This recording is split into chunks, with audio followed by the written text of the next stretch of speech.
a space where there's no egos. It's just people wanting to come together and create.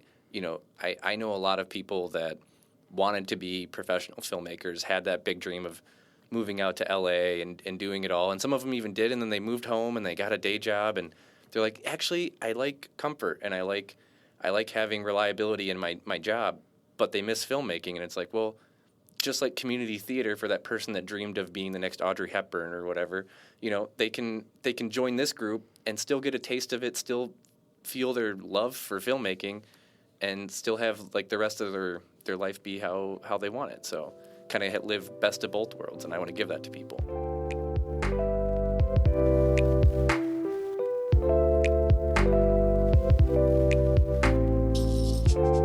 Welcome, everyone. I'm Bridget Finn, the Marketing Director at Rockford Public Library, and today I'm sitting down with someone I'm so excited to introduce to our community. He's a writer, director, storyteller, and he's officially RPL's newest artist in residence. Neil Bloom, welcome. Thank you for having me. It's my pleasure to have you. So Neil, let's start at the beginning. You grew up as a theater kid. Tell me what that was like and how it shaped who you are. Yeah, when I was in, I think like third or fourth grade, it was actually our school librarian taught a theater camp at the Pecatonica Playhouse in Pecatonica, Illinois, and that wasn't a far drive from Durand where I grew up, so my mom took me out to that, and then I ended up kind of being a tradition of being in their Christmas show every year up until I was in about high school. So actually my mom ended up doing the Christmas show with me every year too, so that was a nice bonding moment. But yeah, I just grew up at the Peck Theater House, and then high school plays, and then Bonza Media with Todd and Michelle Bonzi. I did some plays with them, like West Side Story, and I also got into tech with them, and that kind of got me in love with not just being performative, but everything else that goes into pushing those performances upward. Excellent. And somewhere along that journey, camera entered the picture and had a big impact on you. Yeah, I like to joke that we didn't have cable TV out at my house in Durand, and in like 2000, 2001, my parents got a video camera, and I was like, well, if I don't really have good TV, I'll just make the Star Wars things I want to watch with my friends, and we would mostly just like Matrix and Star Wars ripoffs, but a lot of random heist films and stuff like that. So how old were you when you were making these independent? Like 11, 12, probably all the way up until I was about 14, 15, and then I got a stills camera, a Sony Alpha 300 for the nerds out there, and just like a good photo camera, and just started taking pictures of my friends and a lot of high school sports, and that was actually my first paying job. I was 16, and I was driving to like 3 or 4 sporting events a night out in the rural areas in that like Durand, Dakota, Pecatonica area, taking photos of basketball, volleyball games and stuff like that. So who was your client for that? Random small town newspapers like the Village Volunteer in Durand and the Pecatonica Gazette, and then occasionally a publication that I can't remember out of Freeport, but it was back before email was really easy to send large files, so I then would put everything on a flash drive and didn't have to drive to all these offices and drop it off for like $5, and I thought that was the coolest thing in the world. That's amazing. That's amazing. Okay, and then you founded Future Films here in Rockford. And for people who don't know, what kind of work does Future Films do? Yeah, well, I mean, I kind of built my business off of filming weddings and other bigger events and a lot of non-for-profit stuff, and have grown strongly in the commercial space, and now I'm really trying to flex my narrative muscles in the last couple of years. Awesome. And how does the commercial side of your work feed or maybe sometimes compete with your passion for fiction filmmaking? Well, it definitely keeps my creativity sharp. It keep sorry, let me rephrase that. Yeah.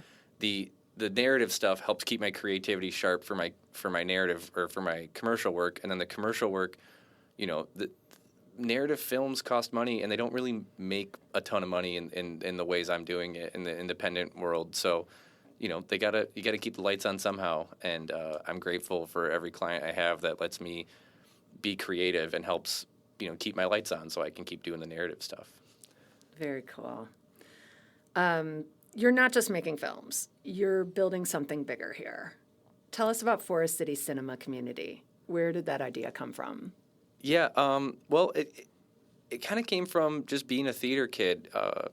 Every play I was in as a kid, you'd rehearse for a few months, and you'd start to meet all the tech people and the other cast members, and it kind of felt like really community driven. I mean, everyone there was there because they love being in plays and acting and being a part of that. And I see a space, especially in the near future with AI and everything, that there's going to be a really good space for movies made in communities by the community members and showing off that space, that city. I think people in Rockford would really enjoy seeing specific locations show up in films, and maybe people that they know from around the city pop up in films as a small cameo or a leading actress. I mean, I have a film that you're in that if anyone's familiar with the Rockford Public Library, I'm sure they've seen Bridget around, and now my film Icarus Complex has Bridget as a main role in that film, and she blows it out of the water. So much fun to do, and I loved every moment of it, and I was blown away by the size of the community. Actors certainly, but everyone from hair and makeup to creativity, content creators, but also, camera people and cinematographers in their own right, sound engineers and lighting experts and gaffers. I think I get a gaffer credit for adjusting a bulb in one scene, and really just seeing how professional the experience was, and how large the team of professionals were. And we all shot on a weekend, and then everyone can use it to build their own reels. Yeah, exactly. And those are all people that, like you as an outgoing community member, you're going to see those people out and about. Someone, like the actual gaffer, you're going to see them, and you're going to be able to joke with them. Hey, you and me, we're both gaffers now. And like, that's exciting for me. And it's all, a space where there's no egos. It's just people wanting to come together and create.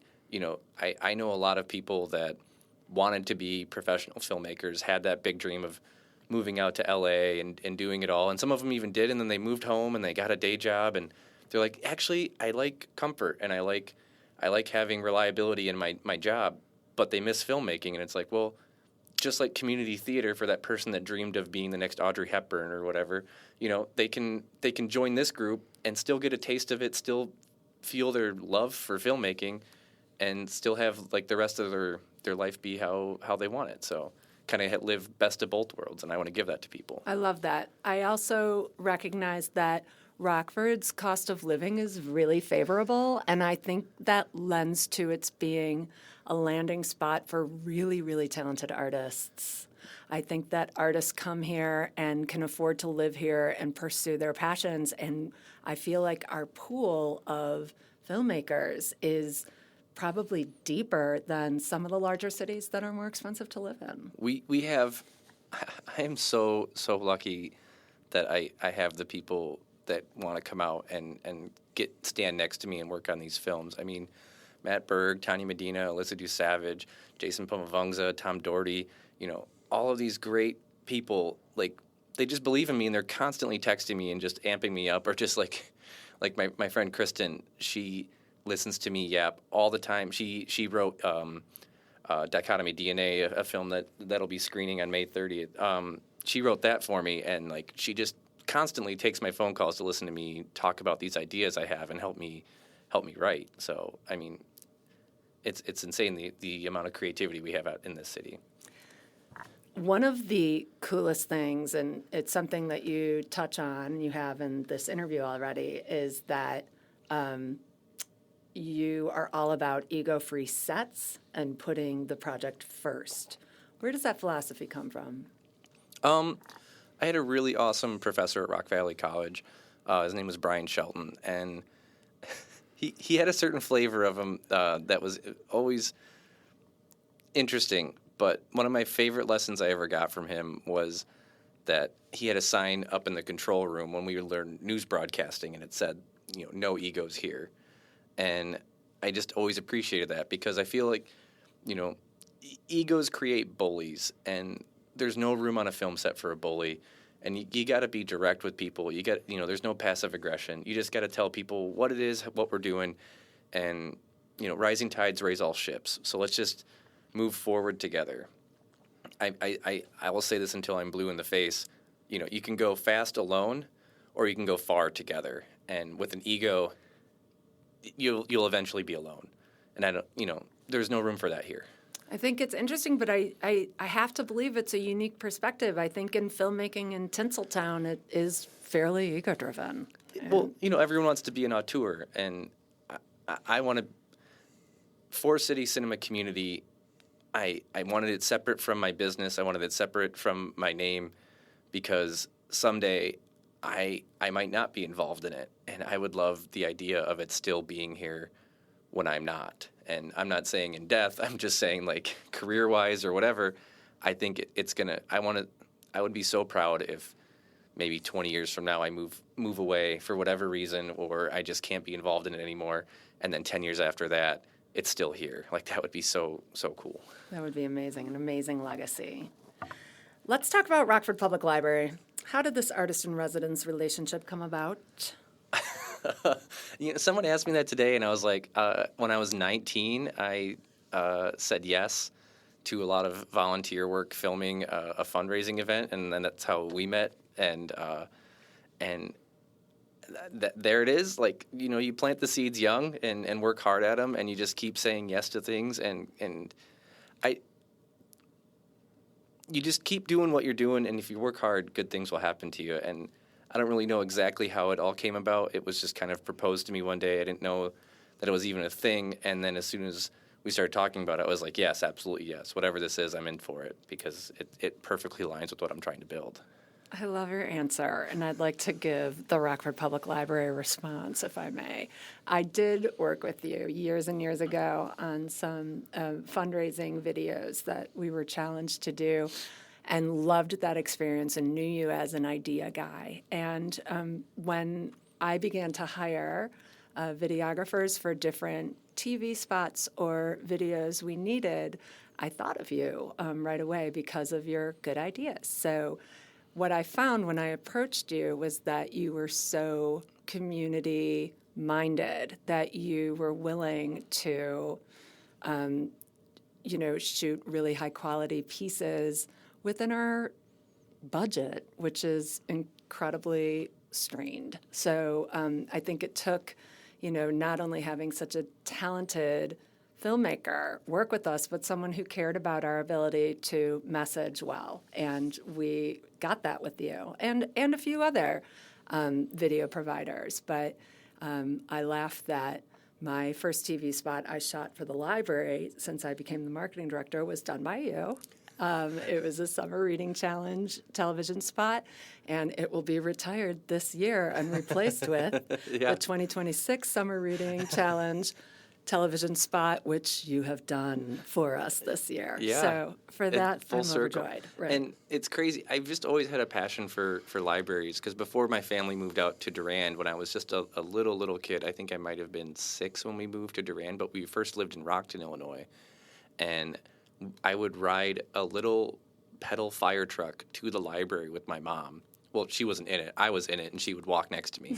And adjacent to your mom. Yeah, and we'd fill it up with books and ride home. And the librarian's name was Cookie, and I just thought it was the coolest place. I remember the same book that I would check out almost every time, and it was The Knight with the Golden Boots, and it made him jump really high, and I thought it was the coolest book ever.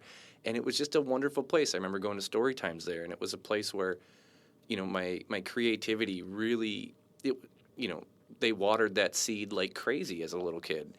And then, like I said earlier, my elementary school librarian was who got me into community theater, and she just saw a ton of creativity in me, and she poured even more water on it. And it was libraries that kind of built everything. And then now that I'm really thinking about it, when I met my wife, we met at Rock Valley College in the Mass Comm program. And I had a huge crush on her, and I wanted to work with her on a project, because nothing makes somebody like you like being locked in an editing room with them shoulder to shoulder. And we shot a PSA project for our advanced video class for the Rockton Public Library together. And I'm just like now making that connection, and my mind is blown that libraries is also what I remember. We were taking a break filming, and she sat down on a couch next to me and put her arm around me, and she goes, "We're doing a good job." And I was like, "This girl's so awesome." That's so great. Library holds a sacred spot for you. It's very near and dear to my heart, and when there's things like that that are good for the community and good, for me, I like to make sure I can help lift them up how I can. Very cool. And so I love that you love library, but when we started to discuss, and your conversations were not with me directly, but when you started to examine the library as the home for your residency, did you think it an odd fit at all, a public library for a filmmaker? I was a little, I had no idea that this opportunity would even be a thing. I didn't quite, it didn't quite click with me, and then Anthony shaped it in we uphold creativity, we uphold, this is arts, this is foundation, this is education for our city, and that's what the library is here for. And I was like, this makes total sense with every bit of upbringing with libraries for me. So Perfect. I was shocked, blown away, and excited all at the same time. What does having RPL as a home base actually mean for you and the work you're trying to achieve with this residency, the community? I think having a name like RPL attached to what I'm doing shows people that there's a lot of belief behind what I'm doing.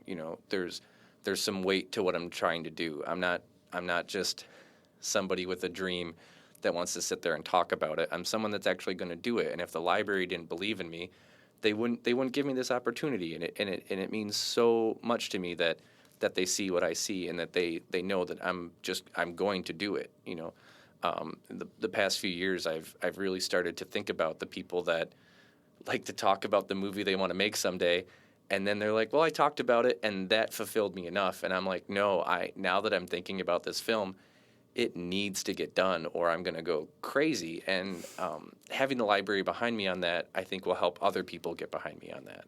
I love that. So let's talk about the residency.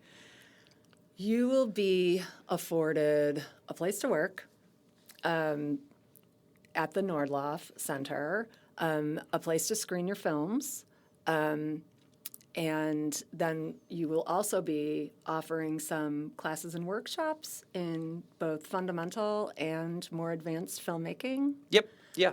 So, I'm going to have an office up on the second floor right down the hall from the lovely Mary Pat. For anyone that's ever worked with the Nordlof, she's just the best. And then we're going to use the rehearsal space as needed for rehearsing some films or practicing some things. And then twice a year, we're going to do showcases of the films that we've made. So whatever we made between the previous showcase, maybe even highlight a few of the better ones. And then to the next showcase. And then twice a year, we're going to show just one film, whichever ones are getting like a lot of good reception, whatever one has like a good behind-the-scenes video. So we'll play just those two things, and then we'll have like cast and crew there to answer questions for people that really like to get into the nitty-gritty of that.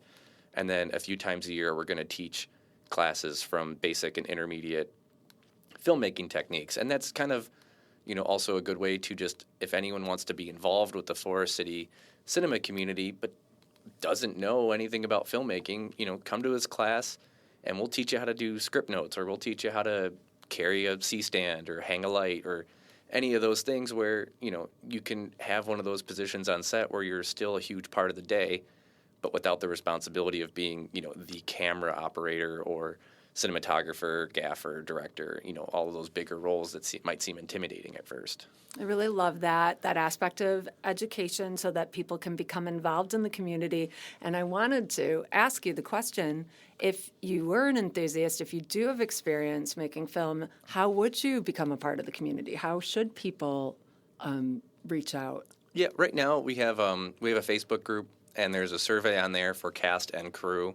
And you just fill out the survey so we can kind of get an idea of what you like to do as far as filmmaking goes, or what kind of roles you want to take, what you're comfortable with, like as far as gear, or what kind of scenes you want to do. Like, are you okay yelling and screaming? Are you okay kissing somebody? Can you cry?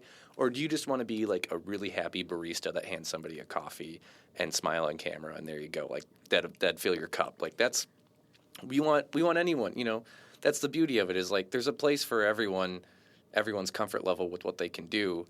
We'll find a home for you, and then we'll be posting about the classes soon, so you can just come to those and meet everybody.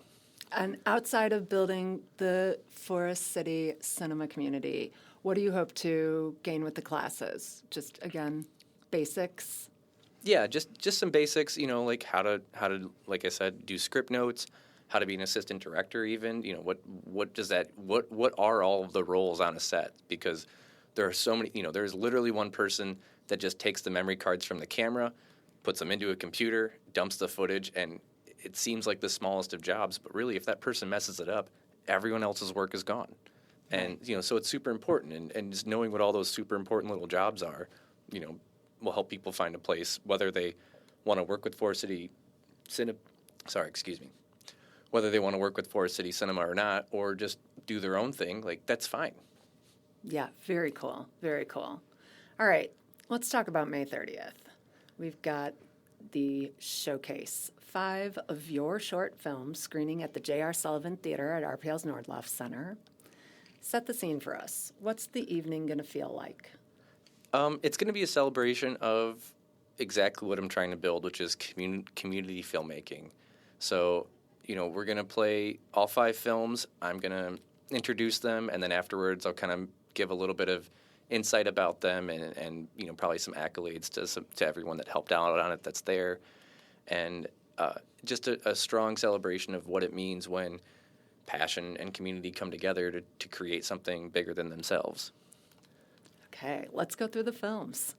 Tell me a little bit about each one. We're going to start with the headliner, Dichotomy DNA. Yeah, Dichotomy DNA is about a mother and daughter coming to an affront over an uncovered family secret and what that means for what was once a very strong relationship.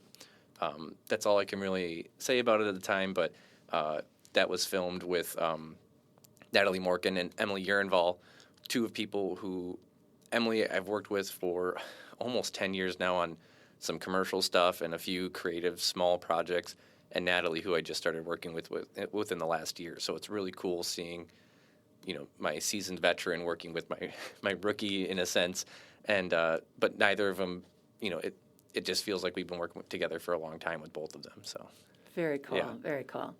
Dear Brittany, this one feels very personal. This one is very, very personal. It's about how taking a breath and just seeing the world around you is just as important as keeping your head on the grindstone. And, taking some time to sharpen your axe is just as important as swinging it at a tree. Mm-hmm. And it's about the North Woods, Wisconsin, technically St. Germain, that's where, me and my family would go when we needed to sharpen our axe and take a minute to just take a breath. And can I talk about your dad? Yes. Yes, okay. You can. So, yeah, and Dear Brittany is extra special to me because, like, when we met Bridget, I was working on those videos, and your dad did some voiceovers on them, and I met him when I was very young. And he, not that I had so many great father figures in my life, not just my dad, but his friends. And then your dad walked in and just showed me a whole other flavor of being that very stoic and very proud and very forward in helping people. And I just remember meeting him and then hearing his voice, and I was like, I have to work with this man someday. I need to put him in a movie.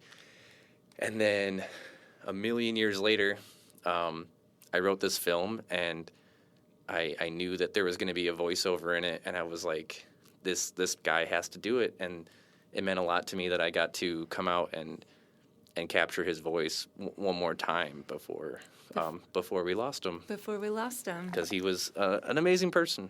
Yeah.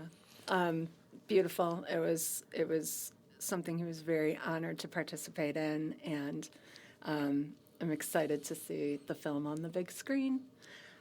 Moving on to Caffeine and Love. Sounds like a lighter touch. Was that intentional? Yeah. Caffeine and Love, that was a film where I definitely wanted, like Dear Brittany was just a handful of us. We went up to northern Wisconsin, so it was a very limited crew because of housing. housing was donated by some family friends of ours up there, so we only had like 3 rooms for all of us to sleep between. My parents actually came up too because my dad was the boat tech on the film, and I think there was a talk of them sleeping in a van. And so then, but Caffeine and Love was the opposite end of that coin, where I wanted to really emphasize what I wanted Forest City Cinema to be, which is a learning space. So we literally had a seasoned veteran in Matt Berg running camera all day, and then Antoine, he was working right next to Matt all day learning from him. And then we had a really experienced gaffer with Jason working the lights all day, but then we had Sean, who was right next to him learning about lighting. And so we just had a lot of really seasoned veterans and really experts in their field working directly next to some people that had no idea what they were, that needed some teaching. Yeah. And it was perfect. So it was just a one-day shoot. We filmed at Rockford Roasting Co., which was super fun. And then we also used City Stage Studios and just kind of went for it. And that's actually where I met Natalie. The whole movie is about just 2 people falling in love. And I had this one actress, and I've been, we were rehearsing, we were running lines for weeks and weeks and weeks. And then the day before the shoot, I get no text from her. I say, really looking forward to the shoot tomorrow. Can't wait to be there. Nothing. We're like 3 hours from the shoot, and I call, or I'm looking at the call sheet for all of the extras. I'm like, so maybe there's somebody on here that's free the rest of the day, because I think we've lost our main actress, and I have like 30 people coming to this shoot for just crew. Right. Wow. And so I see Natalie's name on there. I call her, and I was like, hey, I think my main actress is gone. Like, what are you doing in an hour? And she's like, I'll be there. She shows up, and not only is it like a hard scene to do, she has to kiss a stranger. And I just asked this person to like, hey, you have to kiss a person on camera we've never met, and she was just like all in on it. And honestly, I call it one of like the happiest accidents ever, because like working with her has been just phenomenal. She's an amazing actor. In the film I am in of yours, I play her mother, and I loved it. She's has amazing energy and is such a bright light, and is very much seeking and building a professional career. So really, really lucky to have her as part of the community, I think. Oh, yeah. Okay, next film in the showcase is Last Call. It's a dive bar, late night, something unexpected. What drew you to that story? This is the one film in the whole, out of all the 5, that I didn't produce or write or have any idea. I didn't even plant a seed to the story, because like Dichotomy DNA, that was kind of my idea, and then my good friend Kristen took the story from there and made it, put her polish on it and made it even better. But Last Call, Kyle Bice has been a behind-the-scenes photographer on Icarus Complex and Caffeine and Love. I've worked with him for years in the commercial space. Phenomenal guy. And he wants to get into cinematography, and he reached out and said, my friend Danny, who was in Last Call, wrote this film. We need a director. I want a DP. I'm going to produce it. Will you come out? And I pretty much just kind of kept the train on the tracks that day. Everyone on that film was so just phenomenal. Both actors were just so in their, just right in line with each other. I mean, they were hitting their lines, bing, bang, boom. Matt Berg came out and ran sound on that, and it was a perfect day of like, I get to just direct. I didn't have the story so I wasn't so married to the story that I was gonna get tied down on things, and I just got to be flexible and make sure that everyone just did their jobs and kind of tweak some performances here and there. But it was just a different experience, and I love that film for That's it. Cool, I can't wait to see that. And then the final film is Icarus Complex. So. How does it feel to fly so close to the sun? That's a heavy question. What's at the heart of this film?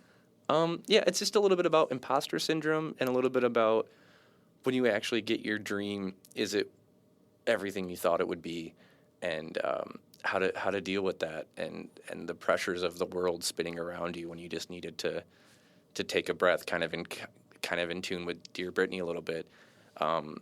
This film was really special to me. I knew when I finished the script and we were about to film, I remember saying, this is the film we're going to look back on someday when we're still doing this. Like, I look forward to looking back on this film someday because it really felt like the start of everything. I mean, Caffeine and Love was like a nice primer for what I was trying to build. And then I looked around the room at Icarus Complex and saw all these people there that I've, helped work with, and some people I'd never met before. And that was even fun for me, where it's like, we've never met, and now you're here. I held open auditions for it and everything. And it was just like, it felt like a real film, and it was great. It was great for me, too. Yeah, that was so fun. When you came into audition and you walked out, and I was like, yep, that's definitely the mom of a pop star. My character is kind of selfish. I nailed it. I also responded to the open call for auditions. It was nothing that was handed to me, so I'm very proud of having got them on my own. Oh, yeah. I remember saying, like, just because we're friends, like, I will tell you no, because I always want to put these movies first. 100%. And I think your exact quote is, I'm not rich enough to let my nepotism drive the bus, or something along those lines. Okay, so what do you want the people who live here in Rockford to understand about what's happening creatively in Rockford right now, especially with regard to Forest City cinema community? Well, I definitely think it's nothing new that Rockford is consistently just a faucet for creative people. I just think that a lot of creative people tend to move away or find other opportunities, and I really want to be a magnet to those creative people when it comes to filmmaking. I really want, people say in this town that there's nothing to do. Well, I want to give them something to do. People say that movie theaters are dying, and I just think we're just kind of tired of things that kind of look like the thing we just saw. I want them to see something they respect, something that they already love, which is this city. Mm-hmm. I want them to be proud of this city when they see it on a big screen, and whether it's just an establishing shot over the city, or we've got some scripts we're working on that are very Rockford driven, that are Rockford stories that I'm not against helping produce somebody make a documentary. Like, none of these projects in the future, like, they're not all going to be directed by me. Like, I hope to build up other directors and provide them with the resources they need to make and tell the stories they want to make. That's the point of the Forest City cinema community. I mean, I'm just one guy. I can't do everything, so I want to, let people be something bigger than themselves. Right. Oh, it's amazing, Neil. All right, so this is the last question. It's a big one. For someone who comes to the showcase on May 30th and walks out having felt something, what is it that you hope that feeling is? I mean, definitely pride in your community, and I just hope that I'm just like, at the end of the day, I'm still just a kid in my parents' yard making movies with a high 8 video camera. So no one was ever going to give me permission to just start making movies. No one, when I looked at all the gear in my gear room after doing commercial work for pretty much 10 years straight and doing like very small, very, very small, like me and one other person creative films. And I was just like, 15-year-old me would be so mad at me right now if he saw all this. And I was just kind of waiting for someone to say, Neil, you should go make your film. And so I hope when they leave, they go, well, that was enough permission for me to go do the creative thing that I've wanted to do, whether it's writing an album or taking up painting again, or just learning to paint, or just anything, any dream that they have. Just go, do it. I don't know. That's outstanding. I also want to let people know how they can participate in the showcase. There are links on our social media and yours to an Eventbrite page. Tickets are $10 each, and the showcase starts at what time, Neil, on May 30th? Doors open at 6, and the showcase will start at 7, probably 7:05. I did just learn that it's graduation day that day, so please come early enough to find parking downtown. But please don't let that dissuade you. It's, there's plenty of parking around there. You just might have to walk a couple blocks and enjoy the many smiling people that are graduating that day. I love it. I love what you said about empowering people to return to their creative dreams. It's exactly what you're doing. It's amazing. It's amazing to watch your work. So grateful for everything you're giving to the community. I think it's important to note that Future Films, is responsible for much of the gear and cameras used by the community. That's incredibly generous of you. But I've known you long enough to know your generosity of spirit and your lack of ego and what you're trying to do by building this group. And I'm thrilled to have become a part of it already. You are one of the many cornerstones of this. Whatever. Let me rephrase that. You are definitely one of the major building blocks from this, and so are community libraries, and so is so much support from so many people in the city.